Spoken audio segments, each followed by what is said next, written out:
Olá, bem-vindos e bem-vindas ao nosso primeiro episódio do podcast Humanas. Eu sou a Sheila. Eu sou a Joyce. E hoje a gente vai falar sobre feminismo. Você quer saber mais sobre esse tema? Vem com a gente!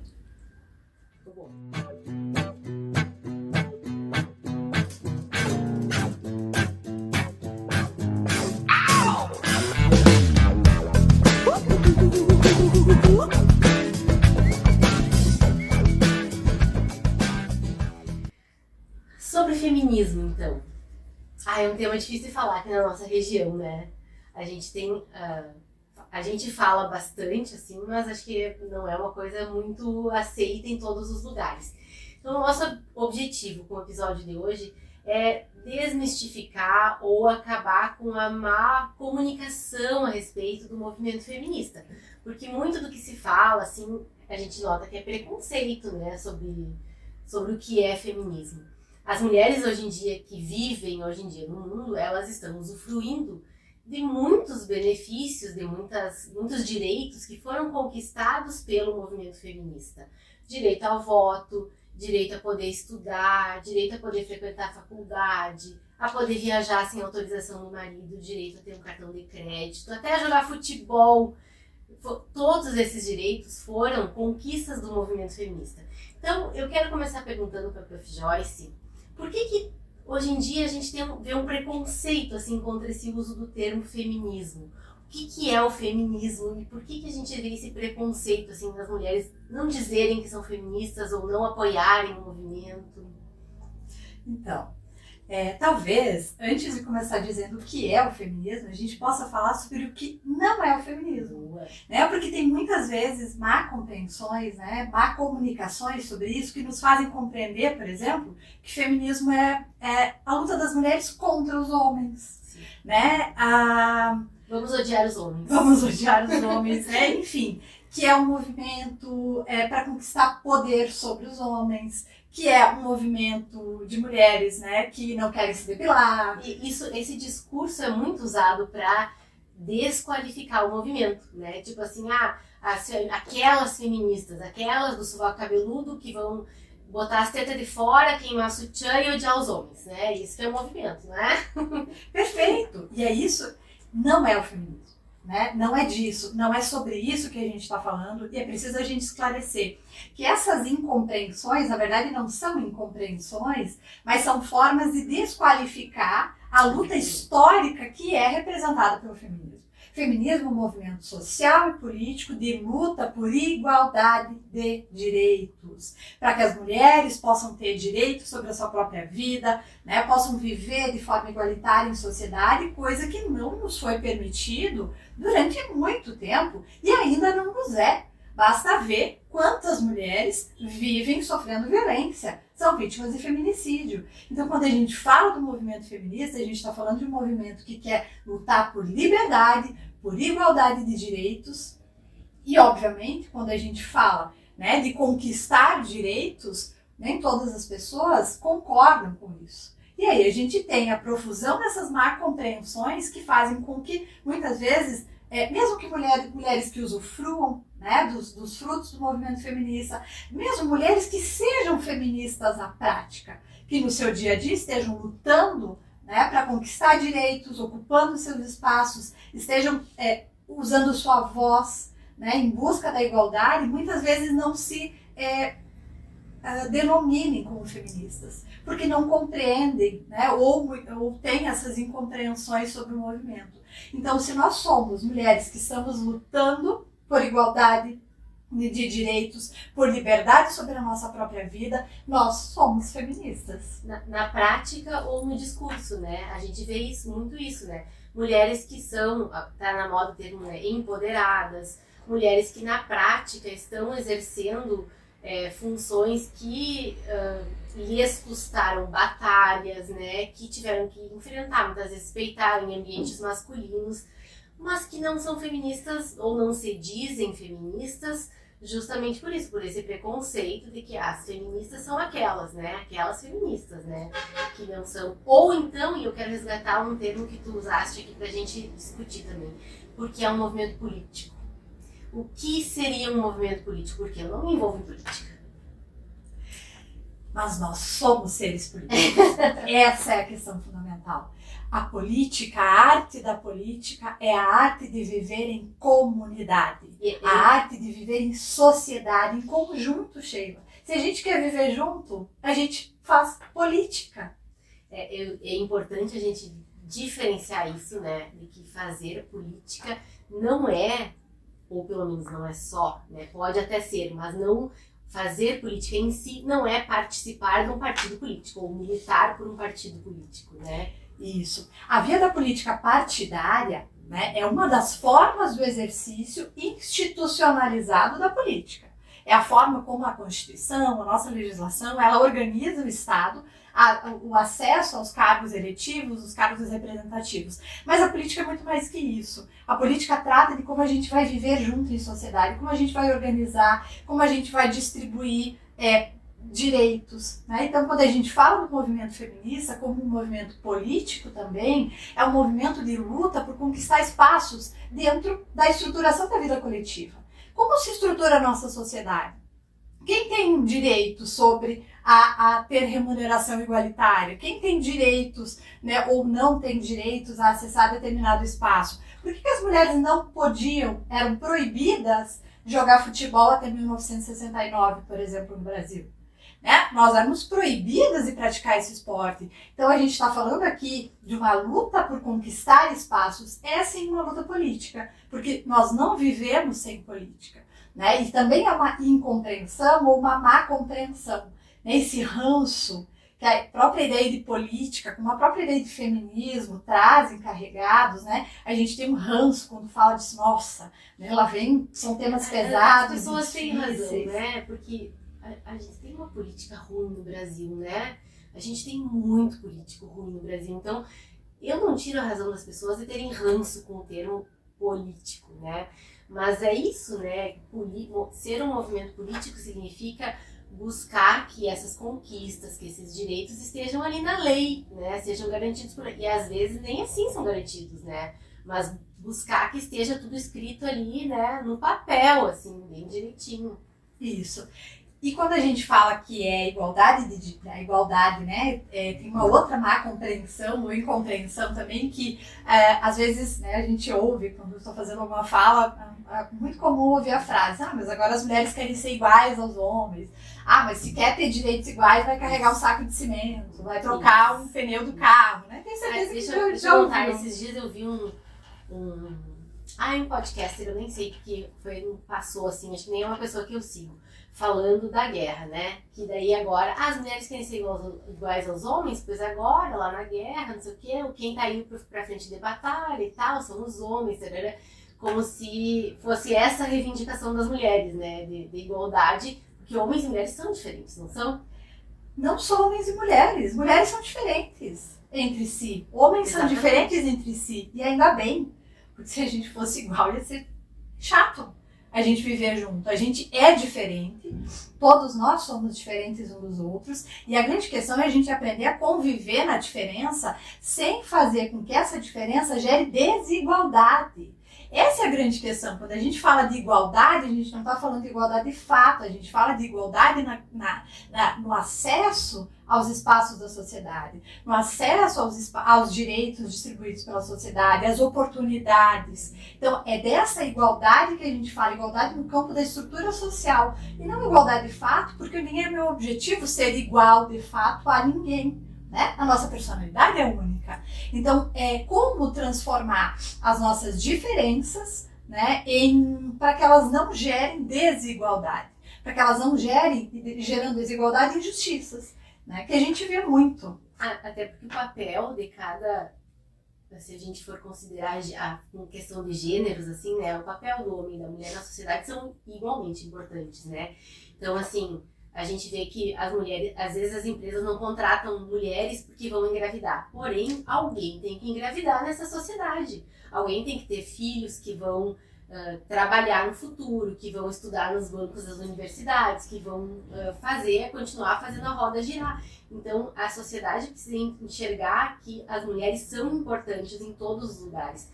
Mulheres que menstruam, que têm TPM, que engravidam, que têm licença maternidade, que passam pelo climatério, pela menopausa, todas essas fases da vida que fazem parte da vida da mulher e que precisam ser ajustadas, né, e aceitas para que as mulheres possam estar em condições iguais de direitos, né, que não, obviamente, não é a mesma condição de trabalho, digamos, não sei se eu vou falar isso, a mesma condição de trabalho, mas vocês entenderam, né, que eu quis dizer, não importa, que não é a mesma condição de trabalho de um homem que não engravida, ou que não está no climatério, ou que não tem tensão pré-menstrual, que não tem nenhuma questão relacionada ao ciclo menstrual, mas que isso possa não gerar desigualdades, mas ser aceito para que as mulheres possam estar em igualdade com os homens. E essa é uma grande pauta da luta do movimento feminista. Porque quando a gente fala de movimento feminista, né, é movimento e é feminismos. Não é um grupo estanque, né, um uniforme. É um conjunto de mulheres que ao longo do tempo foram de formas diferentes, muitas vezes inclusive divergentes, né, porque há muitas correntes, há muitas formas de luta, foram lutando por essa transformação. E acho que uma das grandes questões, né, que sempre foi pauta desse processo de luta do movimento feminista é justamente isso. Com a construção da modernidade, né, a gente diz que teve uma dicotomia público-privada, né? Aqui para usar um autor que a gente trabalha nas nossas aulas, Rousseau, enfim, os contratualistas.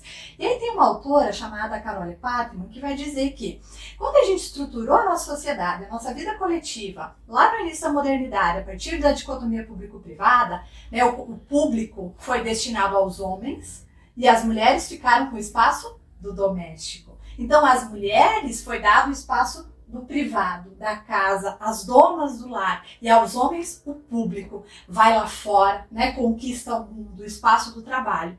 Então esse espaço do mundo público, do político, da forma de organização da vida, ele foi um espaço que foi constituído a partir da lógica do masculino. Enquanto todas essas questões do universo das mulheres ficou restrita ao espaço privado, ao doméstico. Então a gente ficou cuidando desse espaço, né, como uma forma de organização social.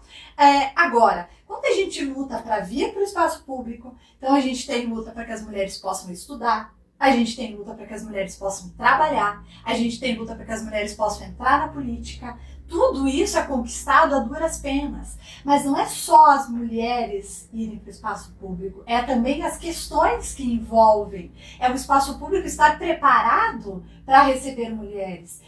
A Assembleia Legislativa do Rio Grande do Sul, por exemplo, tem um fraudário para que uma deputada com filho possa levar seu filho para a sessão. Então, como pensar e como transformar as questões, né, que dizem respeito ao universo da vida das mulheres como debates públicos importantes, né? Então a gente fala de temas que muitas vezes ainda são invisibilizados, menstruação, ainda é tabu.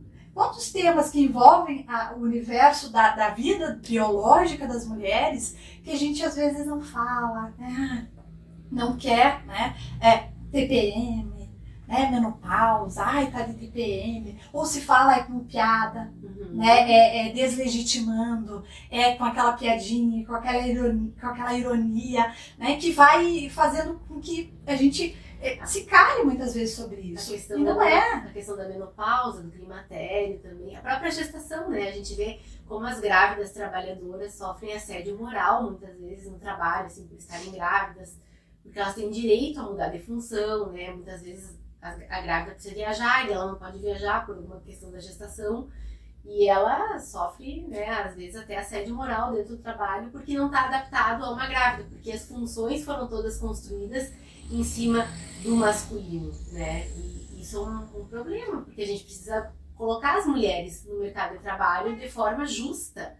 Não de forma... Tem aquela tirinha que é bem bonitinha, assim, né? Que é uma pista de corrida, daí tem a mulher e o homem. O homem com a pista livre, daí a mulher tem a máquina de lavar roupa, a criança, a tábua de passar roupa,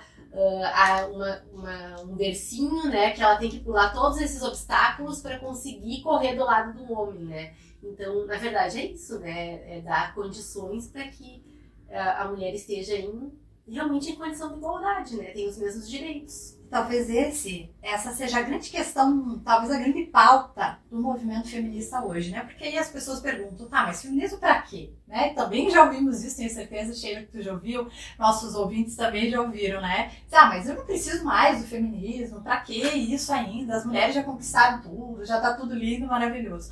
E claro que não, porque na prática a gente ainda vê desigualdades e é justamente essa uma das questões fundamentais. Porque à medida em que as mulheres foram lutando para sair do espaço privado, para sair da casa, a gente conseguiu. Então a gente foi pro espaço de trabalho, a gente foi para a escola, né? A gente foi para a política. O problema é que o inverso não aconteceu. Isso. A gente foi para o mundo público e ficou. Continuou as rainhas do lar. E os homens não vieram para o mundo privado. O contrário não aconteceu, exatamente isso. E aí o que acontece hoje? A gente tem um grande processo eu diria que inclusive de adoecimento das mulheres com a sobrecarga, dupla, tripla jornada, enfim. Isso vai ser tema de um podcast, né? Só pra gente falar sobre isso, aqui já vai alguns spoilers. Mas a gente precisa ainda falar sobre isso. E aí eu vou dar um exemplo, né? Que eu brincava durante a pandemia, fui dar uma entrevista com um radialista da região, e ele me perguntava, ai doutora, mas eu ajudo em casa, né? Mas não é mais assim, tá em igualdade, né? Mulheres, eu e minha mulher, a gente divide. E eu perguntava pra ele, eu fiz só uma pergunta pra ele. Ele tinha 2 filhos, um casal de filhos. Eu pedi pra ele, então me diga, quantos pares e meia tem na gaveta do teu filho? Qual é o número de sapato do teu filho? Qual é o número de sapato que a tua filha calça? E aí, ele não sei. Você perguntou isso mesmo? Claro. Eu perguntei isso com uma pergunta. Não, a gente não combinou, viu? Eu pensei que era um marcador importante de envolvimento no trabalho mental, saber o tamanho do calçado do filho. Não, eu perguntei quantas meias tem na gaveta do filho. Mas a pergunta pode ser sobre várias outras coisas. Quantos caixas de leite tem enfim. E aí ele me disse, não, eu não sei. Foi a última vez que comprou sabão em pó, né? Isso. E o que eu disse pra ele? Pois alguém na tua casa sabe. Alguém está se responsabilizando por isso. E para se responsabilizar por isso, tá cansada, sobrecarregada. E é alguém que não precisa de ajuda só, né? É alguém que precisa muito mais do que ajuda. Precisa de comprometimento. Divisão de responsabilidades. Então, essa é uma das grandes questões que o movimento feminista é extremamente importante e a gente precisa ainda nos organizar para conquistar, né, para falar sobre isso e para chamar também aos homens para que eles façam o movimento inverso, vir para o espaço privado. Isso não é menor, isso não é menos importante. É quase uma penalização, né? Ah, vocês querem trabalhar fora? Tá bom, podem ir, mas vão trabalhar em casa também, né? Tipo, quase como se fosse uma penalização. Então, vamos ver se vocês conseguem. E o pior é que a mulher conseguiu, né? A mulher conseguiu trabalhando em casa, trabalhar fora e muitas vezes, em muitas profissões, ser mais competente do que os homens que estavam lá trabalhando no mesmo lugar, né? Só que isso às custas da saúde mental das mulheres, né? Saúde mental, saúde física, exaustão. É uma série de consequências que a gente vai ver, né, nesse movimento. Então, essa é uma das grandes pautas hoje, eu diria, do feminismo, que a gente precisa trabalhar, mas não só, né? Tem a questão da violência, que eu acho que é um tema fundamental, que ainda e sempre, né? Parece que a gente está falando sobre isso e cada dia mais mulheres morrem. Isso também vai ser tema de outros podcasts pela frente e a gente vai falar em que pese a gente não gostaria, né? Porque esse é um tema que... Não gostaria de precisar falar, não, né? Que bom que a gente não precisasse. Mas a gente vai falar ainda sobre isso. Mas são questões que nos dizem, e para mim me parece óbvio, né? O quanto ainda o movimento feminista é importante. Ou seja, o quanto ainda a atuação organizada, conjunta das mulheres. Porque quando a gente está falando de movimento, a gente está falando disso. De mulheres unidas lutando, né, para alterar esses cenários que são cenários muitas vezes que geram desigualdade, que geram sofrimento. Essa tentativa de descredibilizar, né, o movimento através dessas várias falas que a gente citou, na verdade ela é uma luta contra as mulheres, né? Porque O mundo já percebeu que as mulheres podem fazer quando se unem, quando unem forças, né, em direção de um objetivo. Nós somos a maioria do mundo, né? Então, o que nós não poderíamos fazer se nós somos a maioria? Então, e eu quero resgatar ainda mais uma fala, que inclusive foi uma pergunta da caixinha do Instagram que a gente abriu, a respeito dessa descredibilização do movimento. Que é a questão assim, ó, a pessoa escreveu lá, sobre o movimento ter várias facções ou vários tipos de movimentos dentro do movimento. Porque isso é outra questão, né? Que a gente imagina assim que... se eu disser que eu sou feminista, significa que eu sou, e não entrando no mérito de certo ou errado, mas né, de preferências das pessoas. Se eu disser que eu sou feminista, significa que eu sou comunista, por exemplo, né? Ou, então eu sou de esquerda. Ou, então eu né, votei em tal candidato. Ou então, então eu vou ser associada à pessoa que tá com as tetas de fora, de sovaco cabeludo, nada contra também, né? Mas assim, só usando as falas que são usadas para descredibilizar. E dentro, e acho importante a gente explicar isso, né? Que um movimento social não é um partido político, não tem um estatuto. Você dizendo que é feminista, você não está assinando por todas as pessoas que dizem que são feministas ou que têm ideias feministas, né? Prof, pode falar mais sobre isso? Assim. Eu acho que isso é extremamente importante, né? E quando fazem essa associação, por exemplo, do feminismo com o comunismo, eu fico brincando um pouco, né? Eu disse, gente... quem dera, porque nem dentro do nascimento do comunismo, por exemplo, as mulheres eram aceitas. Sim. Então, também não há, em todos os espaços, há lutas de mulheres. O feminismo, por exemplo, nasce dentro do liberalismo, dentro do pensamento liberal, que é o pensamento hoje considerado mais né, de centro-direita, por exemplo, o campo do liberalismo político, liberalismo econômico. O movimento feminista nasce dentro desse marco. Né, a luta. Então, veja, não há uma associação direta. Onde há mulheres vivendo em sociedade, né, há mulheres se organizando para conquistar seus espaços. Se a gente falar dos espectros, a gente pode falar de um feminismo mais radical, a gente pode falar de um feminismo mais socialista, a gente pode falar de um feminismo mais liberal, feminismo cristão. Há muitas mulheres dentro do cristianismo, né, lutando para que a gente possa ter uma interpretação mais igualitária, né, dos preceitos, a partir dos próprios preceitos que a Bíblia traz. Então, onde há vida em sociedade, há mulheres lutando para a melhoria das condições de vida, não só das mulheres, porque essa é uma questão fundamental do feminismo. O feminismo, ele gera, e isso é reconhecido por vários autores, ele é um movimento social que mais gera transformação, mas não é só para as próprias mulheres, ele gera transformação para todos em sociedade. Né? Porque a gente está falando de uma transformação de uma estrutura hierárquica de poder. Portanto, gente, é uma luta contra a desigualdade, contra o patriarcado, uma estrutura injusta, não é uma luta contra os homens. Então a gente quer, muitas vezes, desconstituir estruturas injustas que não são só injustas com as mulheres.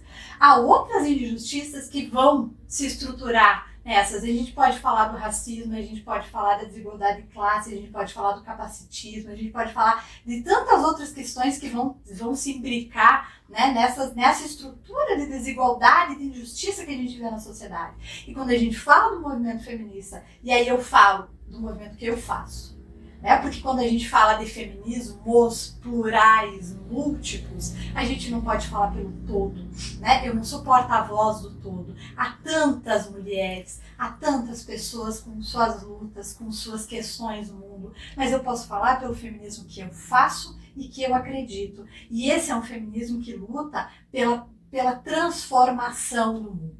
Não só para que as mulheres tenham acesso à igualdade, mas que a gente construa um mundo sem injustiças. Vocês percebem? Importante, né? Porque é coisa de mulher, né? Construir um mundo sem injustiça e abalar a estrutura injusta que existe, né? Que é uma estrutura antiecológica, né? Todas essas coisas que a Pro falou, capacitista, racista, colonialista, né? Enfim, construir um novo, né?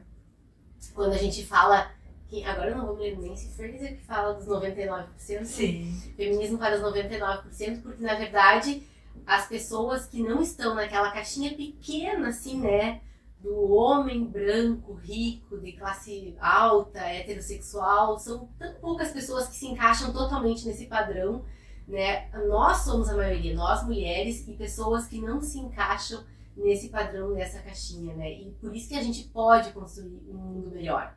E qualquer pessoa que esteja interessada em construir um mundo melhor e diminuir ou acabar com as desigualdades entre as mulheres e os homens é uma pessoa feminista, não é? Inclusive os homens. Meninos, vocês são convidados a serem participantes, a nos auxiliar nesse processo da luta do movimento feminista. Homem pode dizer que é feminista, né? Claro, claro que pode. Se você luta contra esse sistema de injustiças e opressões, né, que faz com que as mulheres muitas vezes tenham menos direitos, você é feminista sim. Né? Porque não é uma luta de mulheres contra homens. A gente está falando de transformar uma estrutura, um sistema. E aí, Sheila, me lembrava tu falando de uma autora que eu particularmente gosto muito, que é a Rita Segato. E aí tu falava da questão ambiental, né? E da guerra, retomando lá o início do nosso episódio. Esse mundo público que foi construído na modernidade, que é um mundo baseado na racionalidade, né? Essa ideia do universo do masculino, do racional, que é um mundo que não aceita sentimento, emoções, porque tudo isso ficou lá como se fosse exclusivo do universo feminino, né? Lá para casa. Então, a emoção é vista como fraqueza, o choro é visto como, menino tá chorando, é bichinha, né, não pode chorar. Por que o homem não pode chorar? Porque isso é coisa de mulher, é do universo das questões de gênero que foi relegado ao privado. Não é justo nem com os homens, né? Não, é óbvio que gera opressão. Com as crianças, com os meninos, crianças que não podem chorar, que não podem expressar seus sentimentos. Tudo isso tem consequências. A gente sabe que os homens se suicidam 4 vezes mais que as mulheres, né? Tem várias consequências dessa estrutura que são maléficas também para os homens. E esse mundo público, né, construído a partir dessa lógica racional, que não aceita sentimento, que não aceita emoção, eu penso que ele, falando a partir da Rita Segato, ele acha que é um mundo que se esgotou. Porque assim, é um mundo baseado na posse, no uso, é um mundo baseado no uso do corpo das mulheres, uso, abuso, exploração. A gente tem todas as formas da natureza, dos animais. E a gente vê das crianças. A gente vê que esse modelo de mundo, de organização da sociedade, ele é um mundo que se esgota, porque ele vai nos levar à própria autodestruição. Se a gente falar da guerra, que é fruto desse mundo, se a gente falar, né, da destruição ambiental, de tantas questões que vêm, e aí a Rita Segato vai dizer, e eu acho isso tão profundo e me toca, ela vai dizer que a gente precisa urgentemente transformar o mundo das coisas, que é esse mundo típico dessa racionalidade que a gente está falando, e substituir o mundo das coisas pelo mundo dos vínculos. A gente precisa de uma nova forma de sociabilidade, de um novo pacto civilizatório. Que o nosso pacto civilizatório seja baseado em vínculos, no valor das pessoas, né? E a base, o centro para isso é, sim, a luta do movimento feminista. Então, é uma luta por igualdade de direitos? Mas é uma luta por transformar o nosso pacto civilizatório. Que a gente possa construir um pacto civilizatório mais justo, mais igualitário, né? E que inclua, né, todos, todas, todes, enfim. Ai, não tem mais o que falar, né? Quero só agradecer para o Joyce, então. Espero que vocês tenham gostado do nosso primeiro episódio.